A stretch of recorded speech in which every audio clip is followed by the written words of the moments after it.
Bonjour, alors le sujet de cette vidéo aujourd'hui c'est est-ce que la loi de l'attraction ça marche? Puisque la loi de l'attraction, sans doute vous en avez entendu parler, beaucoup connaissent pour l'avoir expérimenté ou pour l'expérimenter, et puis d'autres pas du tout, et se disent qu'est-ce que c'est que ce truc-là, voilà, d'où ça sort.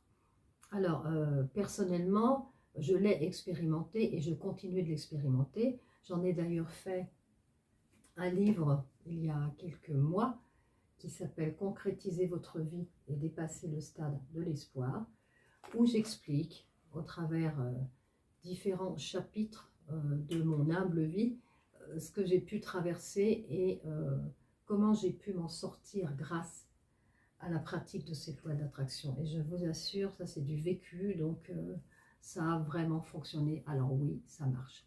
Après, il y a des bémols, mais je vous expliquerai un petit peu plus tard. Alors, pour les gens qui ne me connaissent pas encore, je suis Patricia Sayet, je suis thérapeute énergéticienne, réflexologue et médium. Je n'ai pas toujours fait ça dans ma vie, j'ai travaillé dans le monde de la santé mentale pendant plusieurs années, et puis dans bien d'autres domaines également.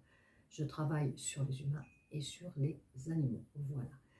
Vous trouverez d'ailleurs dessous cette vidéo en lien, le lien de mon site internet, du Facebook, également de l'Instagram, voilà.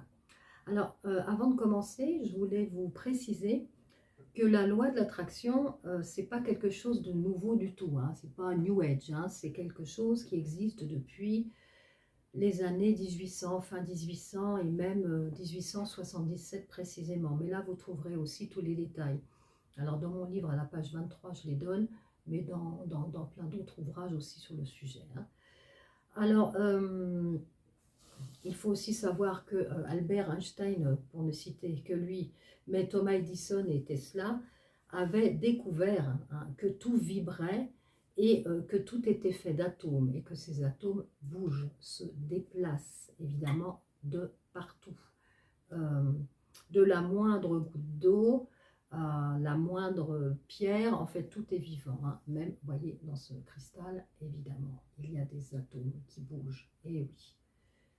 L'huile essentielle, évidemment, alors là encore bien plus, presque plus, parce que elle est extrêmement vivante, etc., etc. Alors imaginez nous, hein, nous, évidemment, qu'on est fait d'atomes, puisque tout est en perpétuel mouvement à l'intérieur de nous et que nous abritons un mini micro-univers. Donc tout vibre, notre grand tout plus que jamais. Et par conséquent, hein, pour faire court, ce que je vais essayer de faire, parce que faire court pour moi c'est très compliqué, c'est une épreuve, c'est pour ça que j'ai pris les petites notes. Pour faire court, tout est énergie. Voilà, tout est énergie. Et cette énergie, voilà, elle circule partout, partout, partout, dans tous les sens, y compris dans l'impalpable. L'impalpable, ça va être notre pensée.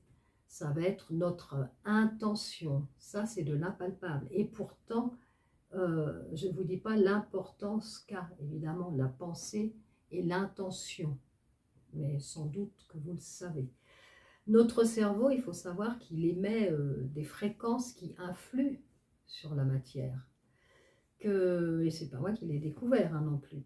Alors, la loi de l'attraction, c'est quoi en fait? C'est basé sur le principe d'attirance. Voilà. À partir du moment où deux choses possèdent la même fréquence, elles s'attirent, tout simplement. Alors, tout l'univers est fait de vibrations. Tout l'univers. C'est pour ça que j'insiste aussi sur les pensées, puisque les pensées émettent également des vibrations. D'où l'importance, voilà, de ces pensées, de comment elles sont faites, de quoi elles sont faites, comment elles sont construites, comment elles arrivent, comment elles sont émises, etc., etc. Alors, il est préférable d'être dans le cœur, dans sa foi, et ça je l'explique aussi également, avant de pratiquer la loi de l'attraction. Voilà. Il faut être conscient que c'est quelque chose de fabuleux, que cette force impalpable, mais bien présente, existe. On ne le conscientise pas forcément, hein, tout ça. Et pour les gens qui ont découvert ça ou qui le découvrent maintenant, ça peut leur sembler complètement, complètement barré, complètement illuminé, complètement incohérent, etc. Hein, c'est vrai, hein. Mais certains d'entre nous le savent sûrement qu'il y a une incidence d'une force incroyable quand on utilise la loi de l'attraction et en fonction justement de comment on fait, on émet ces pensées et où et comment on les utilise. Voilà. Alors, j'ai en mémoire, il y a quelque temps, être tombée sur un article. Alors, je ne sais plus dans quel magazine c'était, mais voilà, une journaliste avait fait, une journaliste, oui, voilà, bah, ouais, ça, on peut dire comme ça, mais bon, moi, je me pose des questions quand je lis des articles comme ça sur sur le travail de ces gens-là, hein. Et cette journaliste explique qu'elle a expérimenté la loi de l'attraction sur un mois, à peu près, voilà. Alors qu'elle ait pris un recueil ou un livre, alors c'est tout, alors déjà elle a pris qu'une seule chose, qu'elle a évidemment appliqué les, les règles, le protocole, comment activer la loi d'attraction, qu'elle a fait ça pendant un mois, mais alors l'article il est pas très long, hein, donc j'imagine que ce qu'elle a appliqué était vraiment aussi très très court, et puis que ça n'a pas marché. Donc déduction, eh bien c'est du n'importe quoi, on essaie de faire avaler aux gens qu'on peut accéder à beaucoup de choses, on embarque les gens dans des rêves, et puis c'est faux, c'est presque de l'escroquerie. Enfin, elle était complètement partie dans un jugement, mais négatif et toxique à souhait, sur ce principe de loi de l'attraction. Et, et là, ça m'a quand même interpellée, parce que je me suis dit, il est vraiment dommage que cette femme n'ait pas eu plus l'envie de faire un travail, un vrai travail d'investigation, peut-être de lire plusieurs ouvrages sur le sujet et pas seulement qu'un seul, de ne pas s'arrêter seulement à une expérience qu'elle a faite un mois. Et comment l'a-t-elle faite en plus, hein, puisque ça on ne sait pas, elle n'explique rien. Et là je me suis dit, c'est pas possible, quoi. Quel dommage que les gens pensent que voilà, c'est de la magie, mais on n'est pas chez Pixar, chez Walt Disney, hein. Il y a une magie, certes, mais c'est une magie que l'on crée quand même. C'est une magie euh, qui a besoin qu'on y mette un petit peu du sien, hein. Ça tombe pas comme ça quand même. Et, euh, et cette dame sans doute pensait qu'on allait lui vendre quelque chose d'extraordinaire, sans faire aucun effort, juste en faisant une liste de ce qu'on veut, en collant deux, trois photos par-ci par-là, puis c'était tout. Et non, et c'est pas ça du tout. Euh, c'est pas ça du tout. Alors, et c'est ça qui m'a fait réagir en me disant, il y a peut-être trop de gens qui sont dans le jugement de cette loi d'attraction sans imaginer ce qu'il y a derrière. Parce qu'en fait, il y a quand même des choses derrière. Il faut quand même bosser un peu, hein. Il ne faut quand même pas se cacher tout ça, hein. Alors, c'est juste prendre conscience. Prendre conscience que on a quand même notre part des choses, hein, à faire. Alors, bien que le concept, hein, il est de demander à l'univers, il ne s'agit pas de faire comme si vous faisiez votre liste de courses non plus. C'est peut-être ce que cette jeune femme elle a fait, hein. Elle a fait sa liste, je vous dis, hein, elle a dû coller deux, trois images, deux, trois mots, elle les a répétés, et puis bah non, il ne s'est rien passé. Ah bah ouais, c'est bizarre, mais enfin, comme on dit, si c'était si facile, ça se saurait. Alors à la fois, c'est pas compliqué, mais en même temps, ça nous demande à nous de nous investir, et encore une fois de plus, de nous investir avec le cœur, avec ce qu'on a dedans, quoi. J'ai presque envie de dire avec nos tripes, avec cet amour, un amour profond, quelque chose de fort, avec sa foi. Je ne parle pas forcément en Dieu, chacun mettra le mot qu'il veut, hein, quand je dis foi. Mais il faut être impliqué quand même quand on fait quelque chose comme ça, surtout dans ce domaine, dans tout ce qui est spirituel d'ailleurs. Et qu'est-ce que je voulais vous dire? Voilà, je me suis aussi posé la question, quelle intention elle a mis? Bah, visiblement, je ne pense pas qu'elle ait mis une grande intention voilà, dans ses demandes, hein. C'était faire preuve vraiment de jugement hâtif, mais bon, qu'est-ce que je vais faire, hein, comme on dit, On ne peut pas convaincre des gens qui ne sont pas forcément prêts. Il y a des gens qui sont prêts à entendre certaines choses, à découvrir certaines choses, et d'autres pas. Voilà, c'est comme ça. Alors, ce que j'explique également, c'est que certaines personnes peuvent traverser des turbulences dans leur vie, hein, à tout niveau, hein, au niveau psychique, au niveau émotionnel, au niveau physique, hein, aussi dans leur corps, hein, au travers de la maladie, au travers de moments difficiles. Et il est légitime pour ces gens-là, hein, qui veulent parfois, qui se disent, je vais travailler la loi de l'attraction parce que je vais faire des demandes à l'univers, je suis dans une grande souffrance, où je traverse un tsunami émotionnel qui est extrêmement compliqué pour moi. Et puis, parmi ces gens-là, certains peuvent se retrouver face à un échec en se disant, mais ça ne marche pas, qu'est-ce qui se passe? Mais en fait, elles sont tellement imprégnées et tellement plongées dans un état émotionnel tel et qu'il est difficile parfois d'être dedans parce que c'est juste pas le moment. Voilà, c'est pas que ça ne marchera jamais, c'est parce que ce n'est pas le moment. Alors, ça nous demande aussi quand même de pratiquer cette loi de l'attraction, d'oublier qu'on loge dans quelque chose, hein. On loge dans un corps physique, qu'on est dans le ressenti. Donc on nous demande d'être patient parce que malgré tout, nous ne contrôlons pas tout.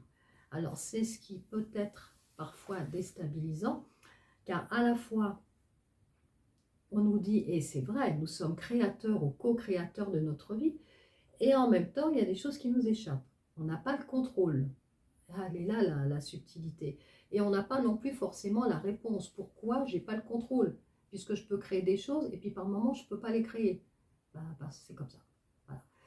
Nous avons un contrôle, mais qui est, cela dit, quand même relatif, puisqu'il y a des choses qu'on ne peut pas, vis-à-vis desquelles on ne peut pas accéder en un temps record, parce que sur les autres plans, on nous demande d'avancer, on nous demande peut-être de nettoyer, de remettre à niveau certaines choses. Voilà. Mais là, c'est aussi un autre sujet. Mais c'est comme ça que j'explique on va dire, la déception de certaines personnes qui essayent de pratiquer, qui pratiquent, et puis qui peuvent être déçus. Parfois, une histoire de timing, on l'a tous vécu, hein. Ceux qui ont pratiqué, qui pratiquent encore la loi de l'attraction, le savent, j'en sais quelque chose, voilà. Alors, qu'est-ce que je voulais aussi vous dire qui était important? Il se peut aussi parfois qu'on ait des blocages, alors des auto-blocages, hein, des choses qu'on s'est créées sans forcément en avoir conscience. On peut aussi avoir hérité de choses pas simples, hein, d'ordre transgénérationnel. Bon, après, je ne parle pas du karmique, c'est encore autre chose, qui fait que tout ça peut parfois bloquer un petit peu le processus. Mais encore une fois de plus, il peut le bloquer, il peut le freiner, mais pas forcément le stopper ou pas forcément l'empêcher de se faire. Voilà, ça c'est très très important, il faut vraiment garder ça en mémoire, parce que si vous restez avec une pensée limitante de ça ne fonctionnera pas pour moi, j'ai vécu ça, ou là je suis malade, ou là il y a ci, ou là il y a ça, là effectivement ça ne fonctionnera pas, puisque vous allez nourrir cette spirale descendante, et ça ne fonctionnera pas. Donc essayez je dis bien essayer parce que c'est toujours facile à dire, mais d'essayer de ne pas être dans la négativité. Je dis bien essayer, hein, parce qu'évidemment, si c'était si facile, ça se saurait. Ça nous demande aussi un certain travail d'essayer de ne pas nourrir la négativité. Voilà. En tous les cas, c'est comme si quelque part, vous voyez, il existait dans votre champ des possibles. Moi, j'appelle ça un champ des possibles. Dans ma pratique, j'emploie souvent cette expression-là. C'est comme s'il existait plein de choses en fait. Dans votre champ des possibles, il y a plein de possibles. Voilà. Et c'est surtout d'en avoir conscience et de se dire comment je peux accéder à ces possibles. Et qu'est-ce que je dois faire ou qu'est-ce que je peux faire. C'est ça qui est important, juste de savoir ça. Et puis aussi de se dire, eh bien parfois la vie me met des épreuves sur mon chemin d'évolution. Pour justement que j'apprenne, ce sont des tests, hein, en quelque sorte. Voilà. Alors, en sachant que ces étapes et que ces parcours sont uniques à chacun, puisque nous sommes tous uniques, il est juste bon d'essayer d'observer et d'identifier en fait ce qui se passe par rapport à soi, hein, par rapport à sa propre évolution. Voilà. En tous les cas, c'est peut-être pas forcément utile d'essayer d'en savoir plus que ça. Pas forcément utile. Parce que sinon, là, on part à faire fonctionner son mental. Et quand on fait trop fonctionner son mental, on n'est plus dans le cœur.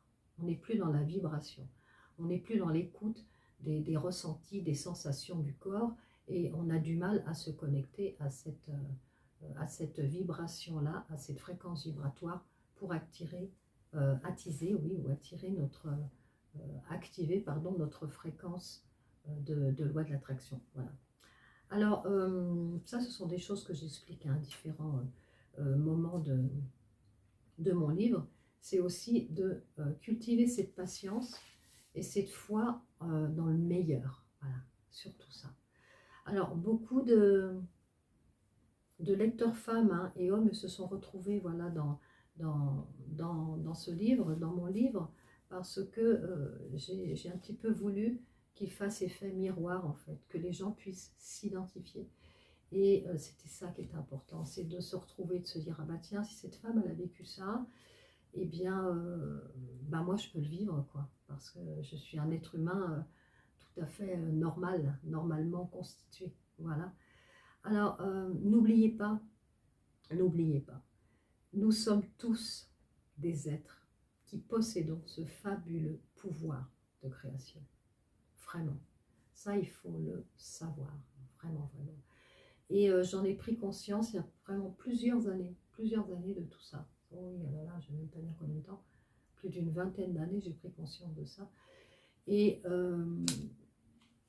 j'ai envie de glisser comme ça aussi dans ma vidéo un grand merci, voilà, à Luc Baudin, qui m'a préfacé d'ailleurs mon livre, mais qui aussi a été, allez, on va dire, une petite lumière déclencheuse, un petit signe comme ça, une petite lumière déclencheuse de justement cette conscience, voilà, cette conscience des choses, vraiment. Et c'est à la suite de ça, enfin, j'étais déjà sur ce chemin avant, mais surtout à la suite de ça, donc il y a à peu près 12-13 ans, que j'ai vraiment commencé à sérieusement intégrer ce principe de loi de l'attraction et à l'activer, voilà. Et voilà ce qu'il en est aujourd'hui, je suis en train de vous en parler. Alors, j'ai envie de vous donner quelques petites techniques, hein, d'ailleurs, qui sont extraites de mon livre, mais il en existe plein d'autres. Et là, je suis en train de travailler justement sur un second livre, mais qui sera plus un manuel, un recueil de techniques où chacun pourra, encore une fois de plus, pas forcément appliquer à la lettre, mais en tous les cas s'en inspirer, parce que la liste n'est pas exhaustive. Vous pouvez, et au contraire, c'est même conseillé, vous-même trouver vos techniques, hein. Alors, par exemple, ce qui est bien, c'est de trouver un endroit où vous pouvez être tranquille, où vous pouvez être au calme, que vous ne soyez pas dérangé. C'est très important. Vous pouvez être allongé ou assis. Ça, c'est vous qui choisissez comment vous êtes le plus à l'aise. Et puis, vous commencez à visualiser quelque chose que vous aimeriez atteindre, quelque chose que vous aimeriez voir se réaliser. Et vous respirez, vous faites surtout fonctionner votre respiration. Inspire, expire, vous remplissez votre corps jusqu'à la moindre cellule, votre corps d'oxygène. Voilà, vous oxygénez, vous décrispez votre corps. Mais je vous ferai aussi des petites séances aussi par la suite. Et là, vous pouvez commencer à rentrer dans ce que vous êtes au plus profond de vous et à créer des visualisations positives, des images douces qui font du bien, qui vous font du bien, évidemment, et des choses qui vous font plaisir, qui apaisent, qui adoucissent votre vie. Alors, vous créez à ce moment-là des réactions chimiques, parce que notre corps, quand il est dans un état comme ça de détente, là c'est pareil, je ne donne pas de détails là, sinon de nouveau ça sera trop long, mais vous allez créer une réaction chimique ou des réactions chimiques dans votre corps qui vont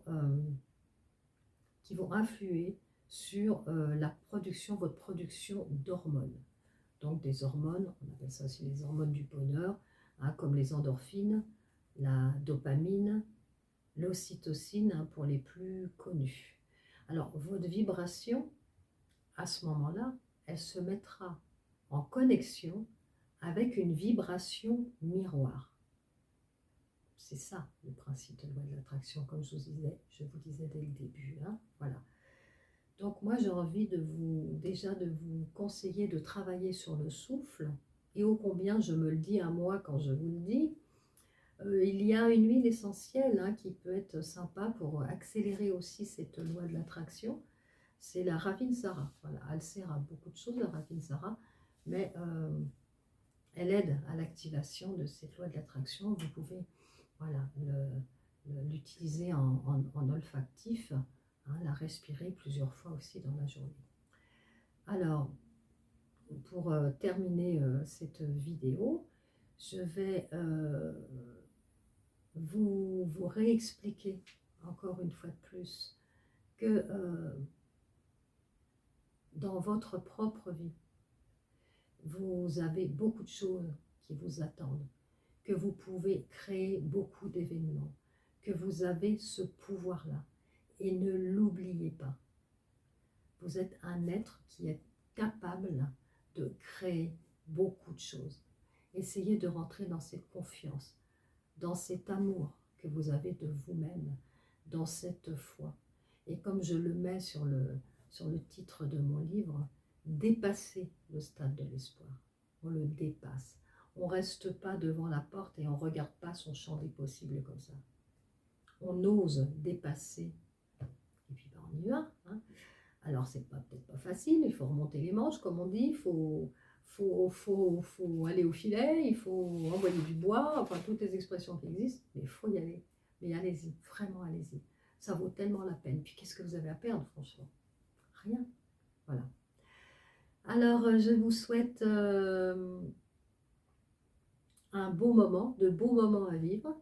Je vous rappelle aussi également que je suis donc sur Facebook, sur Instagram pour d'autres prestations, et que vous trouverez toutes mes coordonnées en dessous de cette vidéo. Je vous dis à très vite, à très bientôt pour une autre vidéo, un autre sujet, ou peut-être un sujet qui sera très proche de celui-ci, je ne sais pas encore, on verra bien. En tous les cas, j'accueille vos commentaires, au contraire, même j'aimerais bien qu'il y en ait un petit peu plus, puisque ça ne fait pas hyper longtemps, voilà, que je fais des petites vidéos sur YouTube. Donc j'ai besoin de vos commentaires, ils sont importants, puisque c'est aussi ça qui nous aide à nous faire connaître, hein, quand on a une chaîne YouTube. Je vous souhaite le meilleur, pensez à vous surtout, et puis réfléchissez, voilà, sur tout ce que je vous ai dit.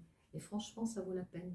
Interrogez-vous, et puis surtout, ne vous flagellez pas s'il y a quelque chose qui ne fonctionne pas comme vous voulez, ou dans les temps où vous avez décidé que ça devait se faire. Surtout pas.